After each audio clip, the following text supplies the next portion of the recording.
नमस्कार भाई लोग, का हाल बा? हम आपके भाई मोनू सिंह। जस्ट चुनाव से थोड़ा पहले खेसारी लाल यादव जी का बोलने का अंदाज जो था वो बहुत अलग था, और चुनाव हो गया, वोटिंग पड़ गया उनके क्षेत्र में। उसके बाद इनका बोलने का लहजा बिल्कुल ही अलग हो गया, मतलब साफ पलट गया ऐसे।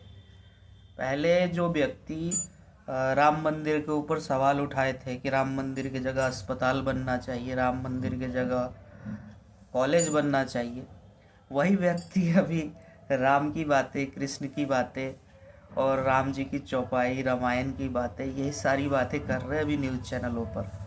तो मतलब कहने का मतलब ये है कि जो उन्होंने कर दिया है, अब वो जानते हैं कि इनके ऊपर बैकफायर आने वाला है, तो अभी से लिपापोती चालू हो गई है। तो आप लोगों को क्या लगता है कि ये सही है या गलत है? आप लोग कमेंट में ज़रूर अपना राय बताएं। तब तक के लिए जय भोजपुरी। वीडियो देखिए लास्ट तक।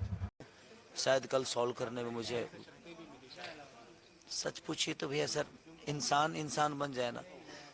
एक रामायण में चौपाई है कि बड़े भाग मनुष्य तन पावा, सुर दुर्लभ सब ग्रंथ है गावा।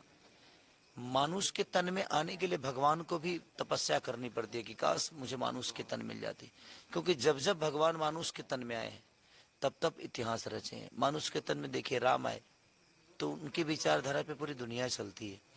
मानुष के तन पे कृष्ण आए, उनके विचारधारा पे पूरी दुनिया चलती है। तो कहीं ना कहीं मानुष का तन बहुत भाग्य से मिलता है लोगों को। और पैसा कमाना, दौलत कमाना,